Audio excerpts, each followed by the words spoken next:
Juste une question, Vincent Cespedes. Je rappelle que vous avez enseigné en ZEP.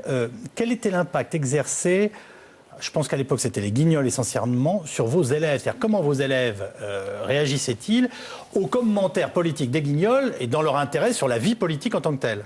Oh, les Guignols ont été éducateurs politiques de mes élèves, c'est sûr. C'est-à-dire qu'ils étaient connectés sur les Guignols et c'était, grosso modo, la théorie un peu du tous pourri. C'était Karl Zéro et les Guignols à l'époque qui prenaient ça en charge. Et c'est là où là, il y a quelque chose quand même qu'on peut critiquer vraiment. C'est-à-dire qu'on est quand même dans une culture, quand on mélange le bouffon et le politique, ça devient très compliqué. On a eu pas mal de présentateurs qui n'étaient pas journalistes vraiment, qui faisaient de l'humour, mais sur un matériau politique réel. Oui. Et ça, c'est la confusion des genres comme ça qui provoque un certain trouble.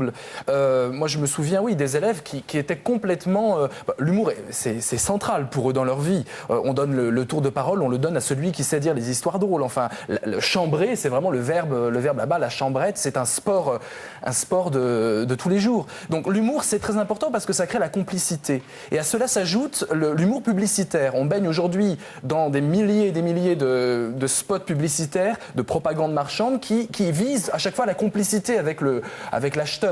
Et donc cette complicité à base de vannes, à base de rire, souvent aux dépens de l'autre, crée une sorte de climat où on pourrait croire que c'est l'humour et en fait ça a encore une fois une fonction réelle de faire acheter par exemple. Pardonnez-moi, vous pouviez l'utiliser, vous, la dérision des Guignols, je dirais, de façon pédagogique, en termes de philo, de réflexion et de réflexion politique avec vos élèves? Je crois que, en tout cas dans les classes que j'ai eues, sans humour, on ne peut pas être professeur.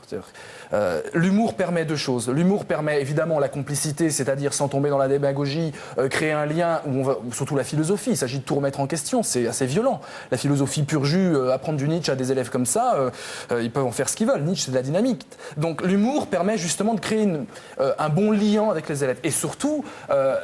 l'humour, c'est encore une fois cette force magnifique de l'humour qui crée de la complicité et qui permet d'accrocher vraiment. C'est-à-dire que le jugement critique peut être mis entre parenthèses. On a à la fois un humour qui apporte un surplus d'intelligence, qui apporte un jugement critique encore plus aiguisé. L'humour de Charlie Chaplin qui se moque d'Hitler nous montre le grain de folie de cet homme-là, le grain de folie Maus de cet homme-là. Et quelque part, il peut rire de tout, même du pire, mais il nous montre la folie, l'humour intelligent, c'est l'humour qui nous montre la folie de l'autre. Est-ce que vous pensez que trop de dérision tuait, on va dire, la réflexion pour le prof de philo ou pour le gamin? Parce que c'est l'autre forme d'humour, c'est cet humour. Comment les interpeller? C'est cet humour publicitaire, c'est l'humour abrutissant, c'est l'humour qui n'est certes pas pratiqué par des humoristes qu'on a ici, mais il y a un humour qui écrase tout vers le bas, ça existe, c'est réel. Je ne le condamne pas, il a tout à fait sa place, mais c'est pas du tout un humour qui rend intelligent, c'est un humour qui rend plutôt moutonnier.